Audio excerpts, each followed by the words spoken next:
예수님을 믿고 나서 여러분의 삶이 어떻게 변화되셨나요? 네, 변화되셨는데 오랜 시간을 두고 이제 여쭤보는 질문은 아니고 예수님을 믿자마자 곧바로 여러분의 삶이 어떤 게 바뀐 것이 있을까요? 속 썩이던 남편이 갑자기 내가 예수를 믿자 고분고분해진 분이 혹시 계십니까? 아니면 갑자기 건강이 다시 좋아졌나요? 아니면 생활 형편이 갑자기 나아지거나 하지는 않으셨나요? 예수님을 처음 만나자 이제 내 안에 기쁨과 감격과 그리고 죄에 대한 고백이 생겨났습니다. 그렇죠? 그리고 세상이 줄 수 없는 행복과 기쁨도 생겨났습니다. 그런데 내 삶의 환경이나 주변이 극적으로 달라지지는 않습니다. 그렇죠?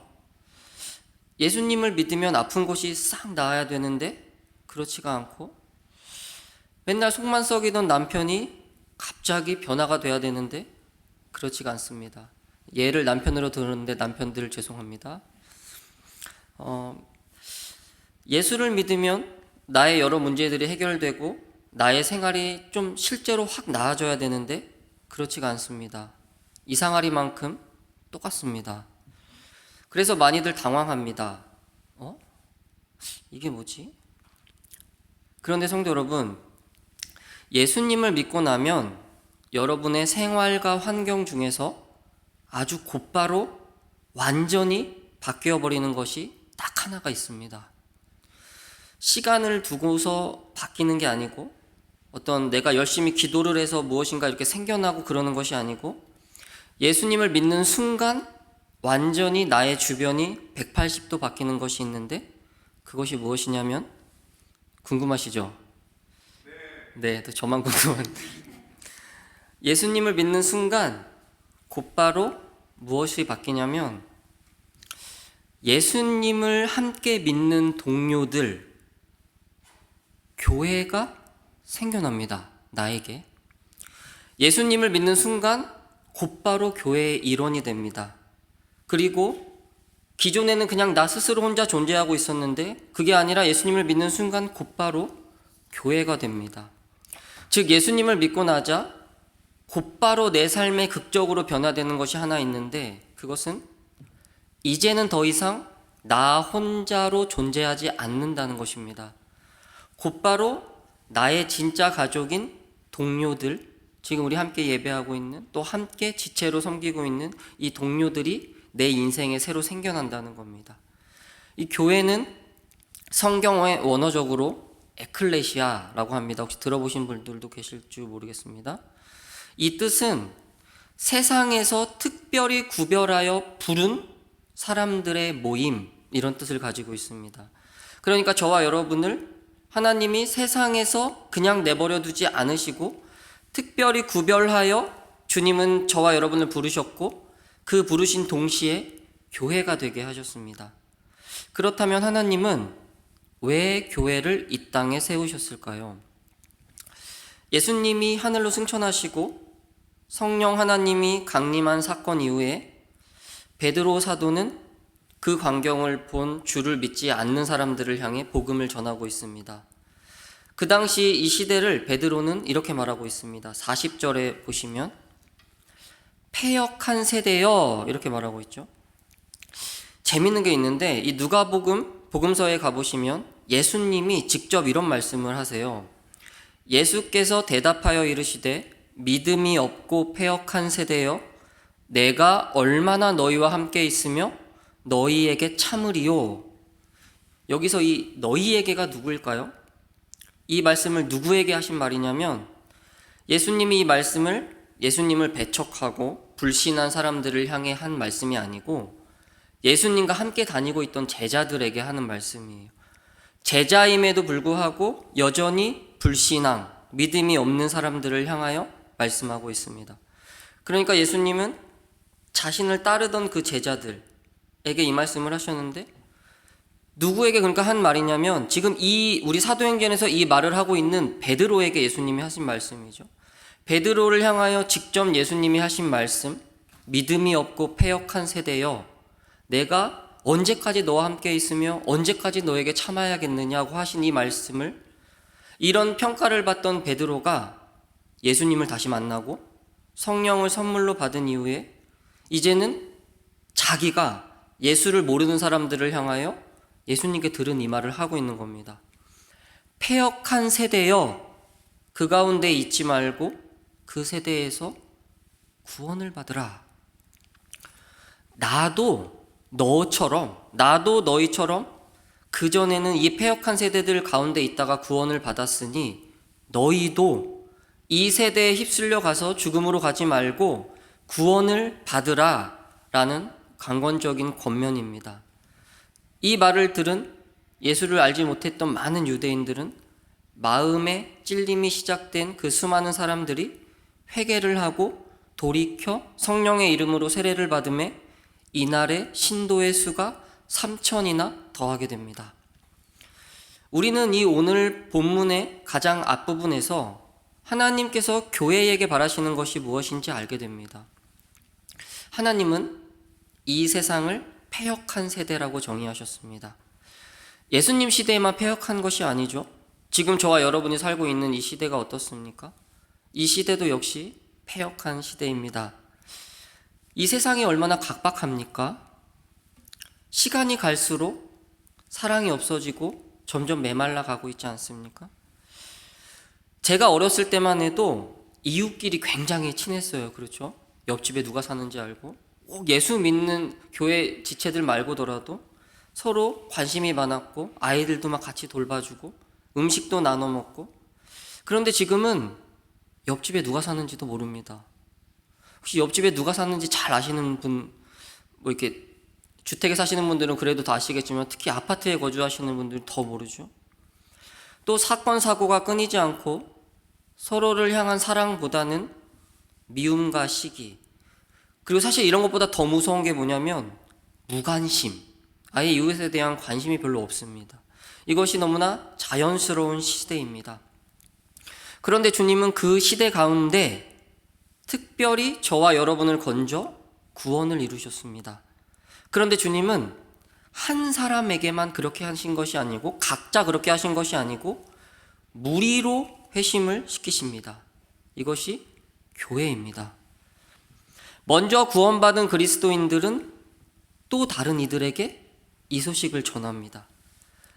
우리도 이전에 패역한 세대였는데 이렇게 구원을 받아서 교회로 모였으니 너희도 구원을 받으라, 이렇게 전하고 있습니다. 주님이 교회를 세우신 목적은 바로 여기에 있습니다. 먼저는 패역한 이 시대에 나 한 사람이 아니라 우리가 구원을 받은 것을 감사로 여겨야 합니다.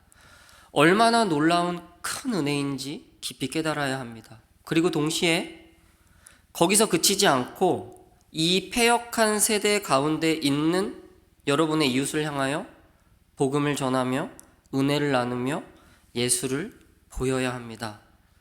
직접 말로만 전하는 것뿐 아니라 삶으로, 모습으로, 행동으로, 마음으로 보여야 합니다. 그렇다면 어떻게 우리는 그럴 수 있을까요? 42절부터 그 방법이 나옵니다. 42절의 시작에 보면 그들이 사도의 가르침을 받아 서로 교제하고 떡을 떼며 오로지 기도하기를 힘쓰니라. 하나님은 우리에게 이렇게 말씀하고 있습니다. 혼자 예배드리고 혼자 말씀 보고 혼자 기도하기를 힘쓰니라가 아니고 서로 교제하고 서로 떡을 떼며, 성찬이죠.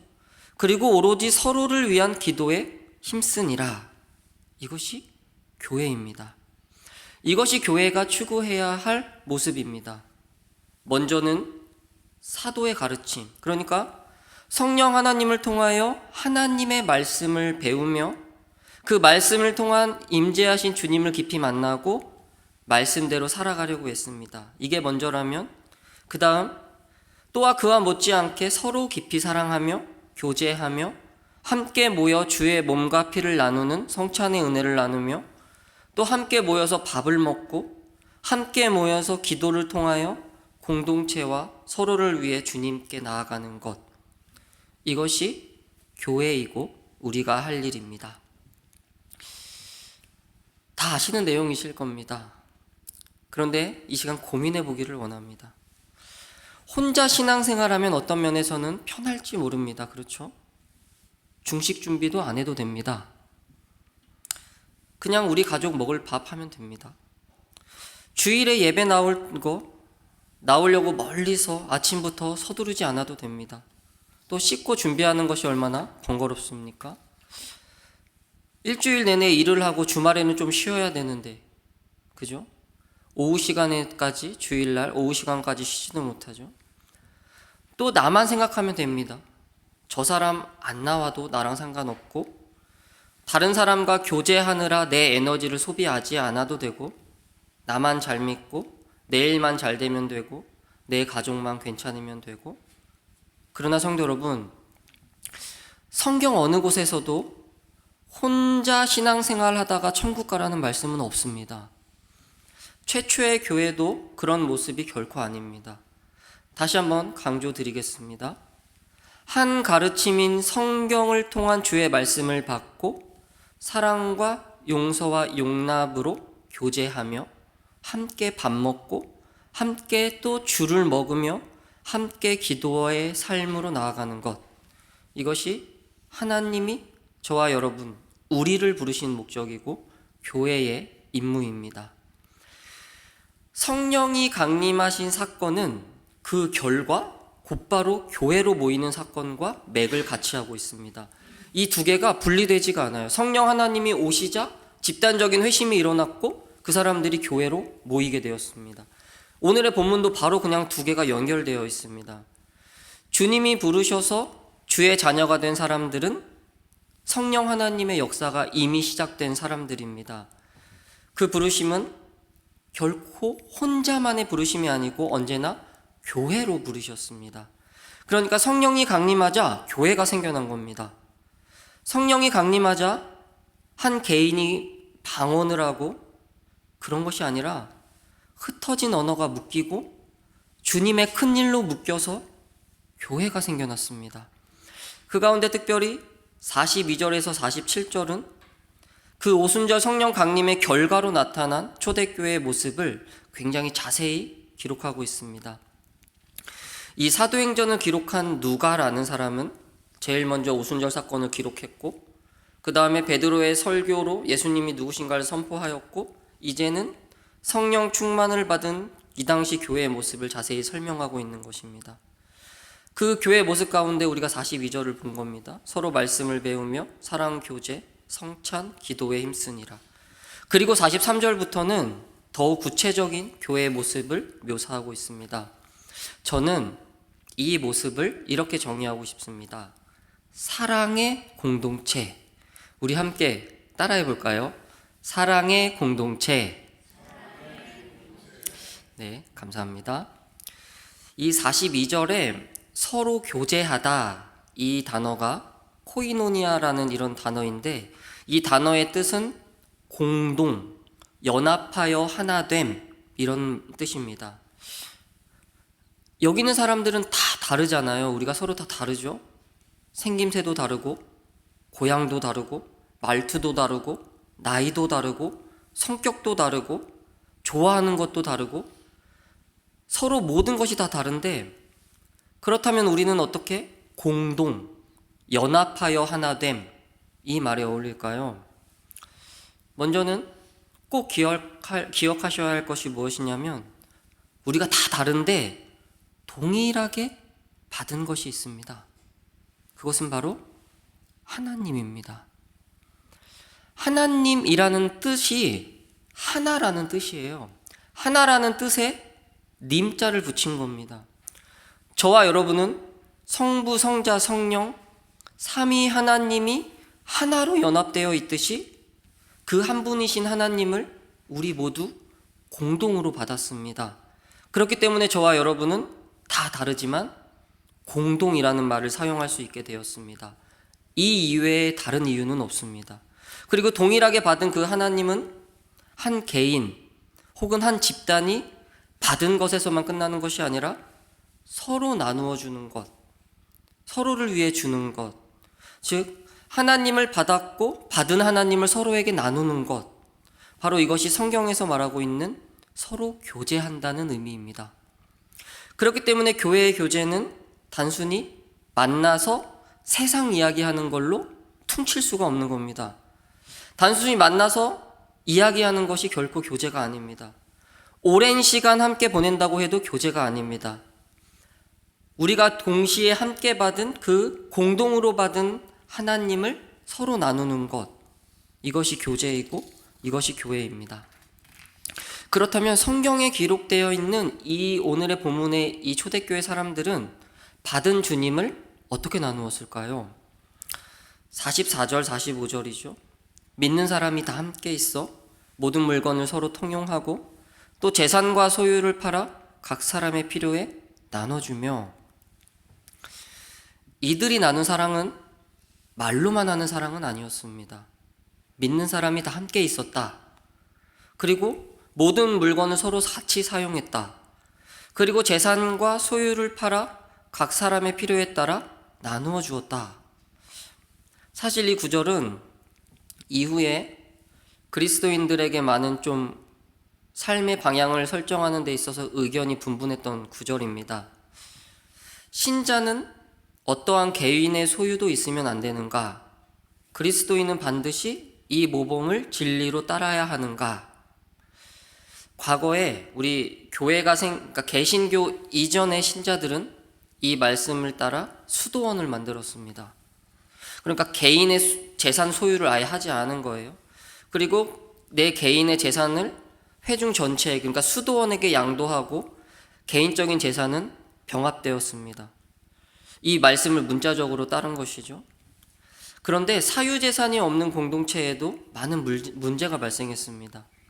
물질과 부가 그 수도원에 집중되니까 많은 부패와 문제들이 생겨나고 너도 나도 막 수도원을 설립하려고 했습니다. 저와 여러분은 이 말씀을 분별해야 합니다.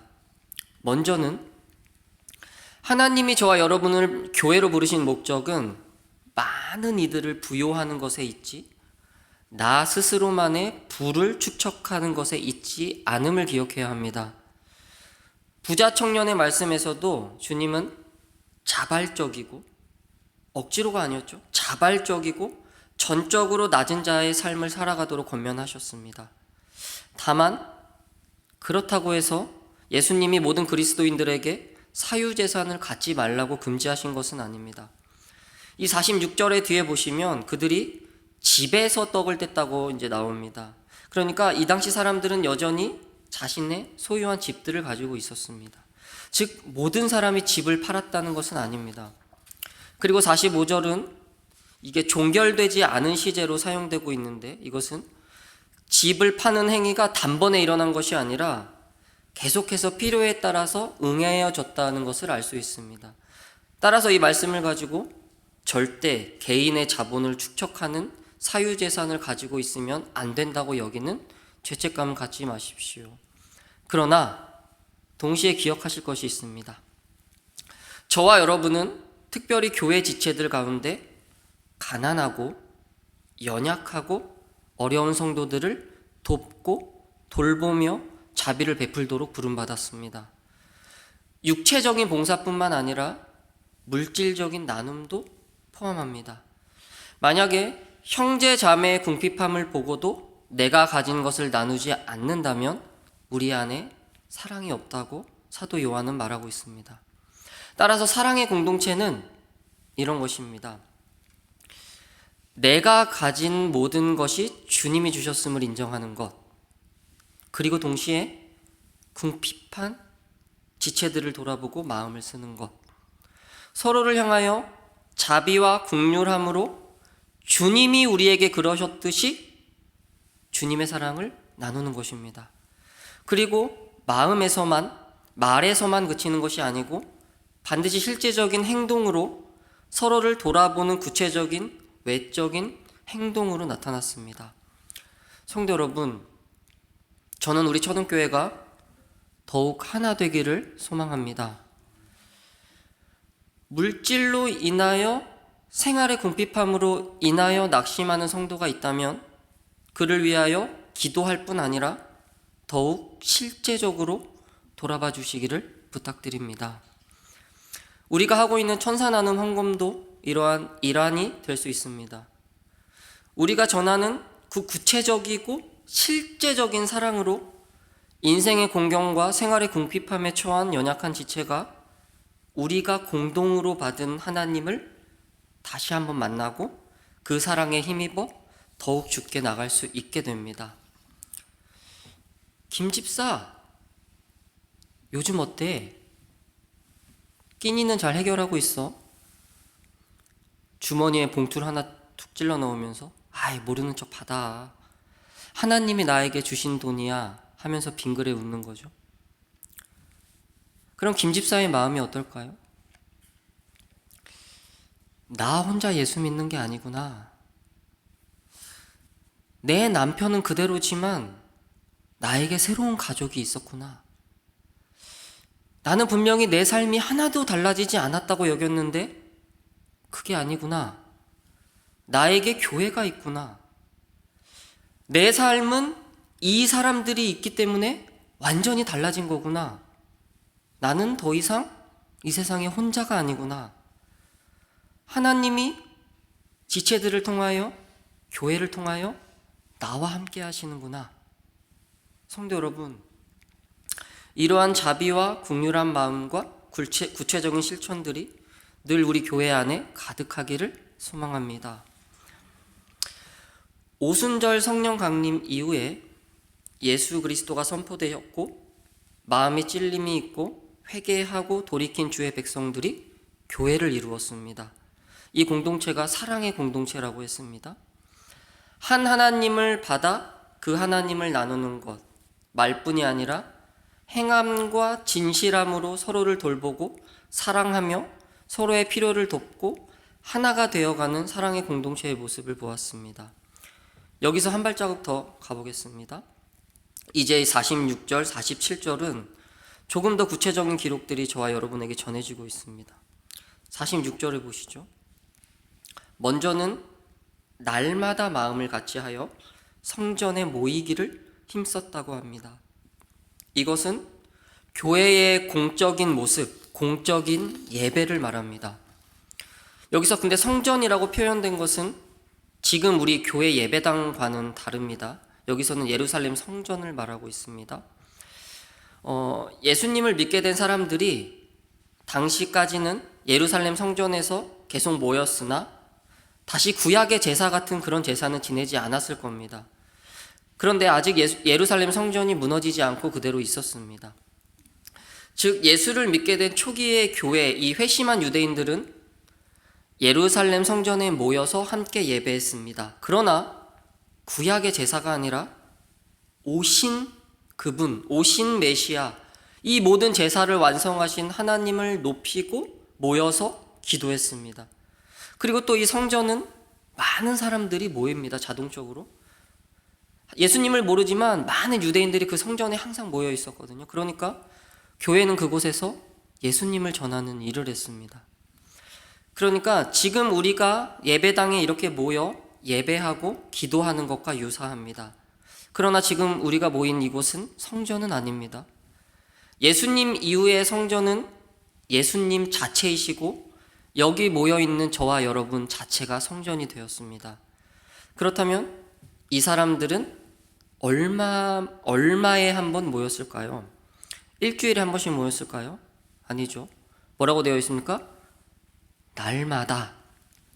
제가 요즘에 영어 공부를 하고 있는데요. 영어로 하자면 day by day, every day, 매일매일, 매일매일이에요. 마음을 같이하여 우리는 모이기를 힘써야 합니다. 우리가 여기에 이 예배당에 모였을 때만 교회가 아니라는 것을 기억하시길 소망합니다. 여러분이 어디에 모이건 그곳은 성전이 됩니다. 그리고 모일 뿐만 아니라 예수를 전하고 하나님께 기도하고 하나로 나아갑니다. 이것이 하나의 공식적인 모임 그리고 예배였다면 또 다른 하나가 있습니다. 그것은 성전이 아니라 집에서 행해졌습니다. 46절에 보시면 집에서 떡을 떼며 기쁨과 순전한 마음으로 음식을 먹고 하나님을 찬미하며, 집에서 이런 일들을 했던 이유는 이 예루살렘 성전에서는 음식을 먹는 게 금지되어 있었습니다. 그래서 예수를 믿게 된 성도들은 각자 서로의 집에 돌아가면서 각자의 집들에 서로 이렇게 모여서 떡을 떼며 같이 식사를 했습니다. 이 떡은 예수님의 성찬을 말하기도 하지만 실제 식사를 말합니다. 중요한 것은 그냥 만나서 밥 먹었다 이게 아니고 기쁨으로 순전한 마음으로 주님이 주신 음식을 먹으며 하나님을 찬미합니다.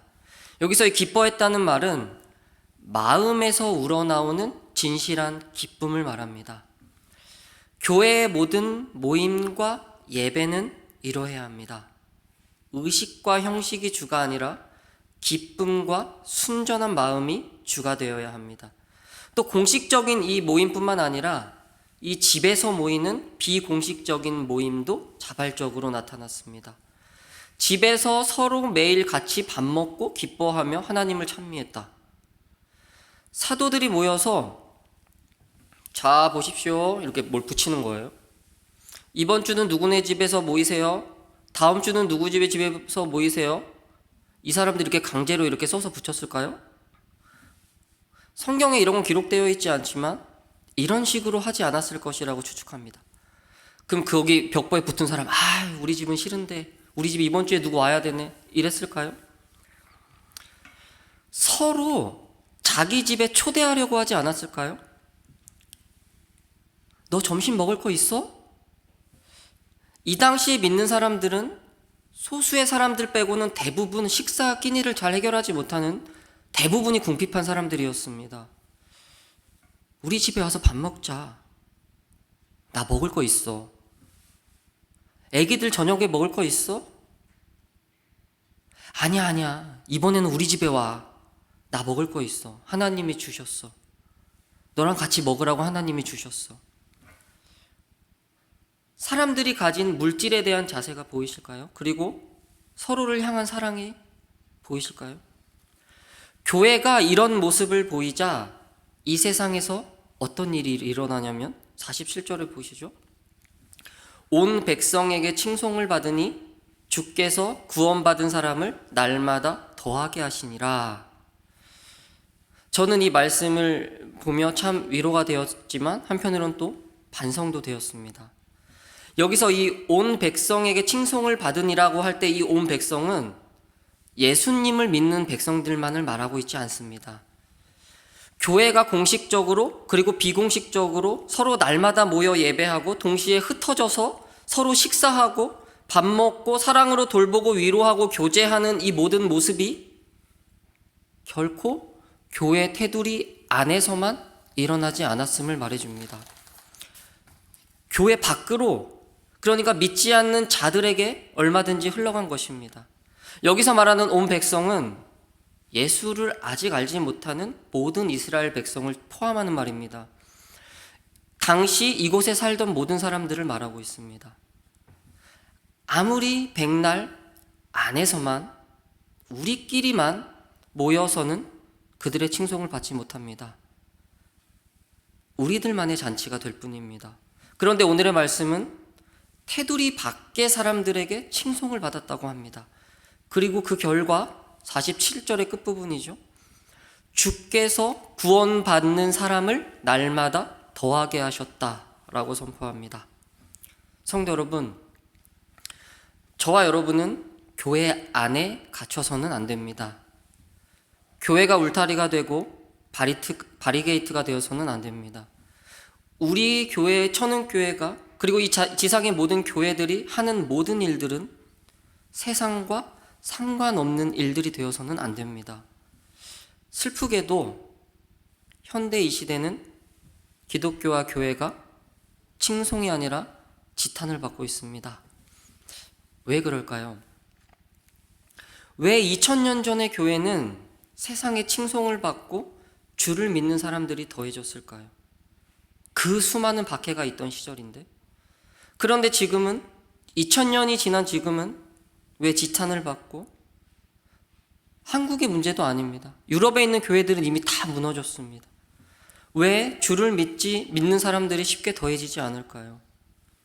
성도 여러분, 공적으로 모이기를 힘쓰십시오. 예배에 더욱 참여하시고 기쁨과 감사함으로 주께 나아가십시오. 그리고 동시에 사적으로 자주 만나십시오. 물론 잘하고 계시지만 더욱더 집을 열어서 자주 만나시고 서로 식사하며 위로하며 만남과 모임을 가지십시오. 제가 천은교회에서 사역한 지가 이제 5월 정도가 되면 3년이 됩니다. 그런데 성도님들이 사역자들에게 정말 너무 잘 대해 주십니다. 집에 초대해 주시고 식사도 매번 대접해 주시고 극진히 해 주십니다. 자식들에게 하는 것보다 더 잘해 주시는 것 같아요. 이 자리를 빌어 말씀드리자면 참 감사합니다. 그런데 하나 더 부탁드리고 싶은 것은 사역자들을 초대할 것이 아니라 서로를 더욱 초대해 보시면 어떨까요? 권사님, 오늘 밥 안 먹었지? 그럼 우리 집에 와서 먹자. 혼자 밥 먹으면 맛없잖아. 장로님, 나 오늘 반찬하기 귀찮은데 오늘 장로님 집에 가서 밥 먹으면 안 돼요?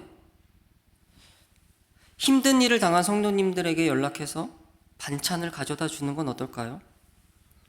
아유, 반찬할 정신이 어딨어. 이거라도 먹어봐. 저는 성도님들이 사적으로 더욱 주일에만이 아니라 사적으로 더욱 자주 만나시기를 소망합니다. 그리고 여기서 끝이 아니죠. 이웃에게 나가보십시오. 주를 모르는 옆집 사람도 한번 초대해 보십시오. 그 사람에게 꼭 예수 얘기하지 않으셔도 됩니다. 그냥 사는 이야기, 손자 이야기, 아이들 이야기, 사는데 힘든 이야기 하셔도 좋습니다. 그들에게 사랑과 관심을 한번 보여보십시오. 사실 우리가 그들에게 무슨 칭송을 받지 않고 그런 것은 사실 중요하지 않습니다. 우리가 어떤 목적을 가지고 그들을 대하는 것이 아닙니다. 오늘의 마지막 절에 뭐라고 기록되어 있냐면 주께서 믿는 자들을 더하셨다고 합니다. 교회가 이런 일들을 하자 주께서 믿는 자들을 더하셨다. 저와 여러분이 믿는 자들을 더하기 위해서 이런 것들을 하는 것이 아니고 주의 말씀을 듣고 주의 사랑을 전하다 보니까 주께서 친히 그들을 만나시고 친히 우리와 마찬가지로 세상에서 불러내어 교회로 모이게 하시는 겁니다. 그 주님이 동일하게 이 시대 저와 여러분의 삶 그리고 천은교회에서도 주께서 날마다 주를 믿는 사람들을 더하실 것입니다. 사랑하는 성도 여러분, 초대교회도 결코 완벽한 교회는 아닙니다. 문제들이 있었고 연약한 자들도 있었습니다. 그러나 확실한 것은 날마다 모여 주를 찬미했고 서로 삶을 나누었고 사랑하며 교제했습니다. 그들과 동일하게 주님은 저와 여러분을 교회로 부르셨습니다. 성경에 기록된 교회와 지금 우리가 교회로 존재하며 섬기는 천은교회는 다른 교회가 아닙니다. 같은 교회이고 하나의 교회입니다. 교회로 살아가십시오. 사실 이 말에는 많은 고민이 필요합니다. 어떻게 하면 예수님의 이름이 나를 통해 높아질 수 있을까?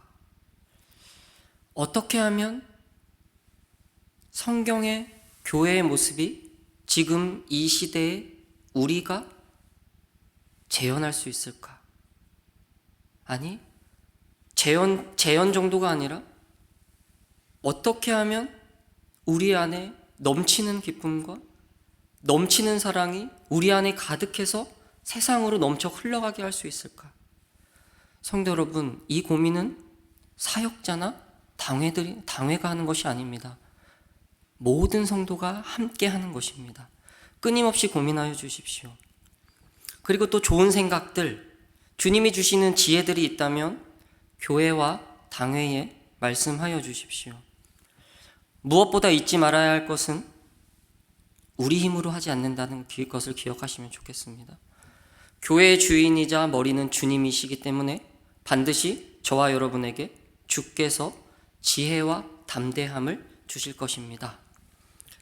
이 시대, 이 패역한 소망 없는 시대에 우리 천은교회가, 그리고 이 땅의 수많은 지교회들이 다른 것 말고 교회로 살아가기를 주의 이름으로 축원합니다.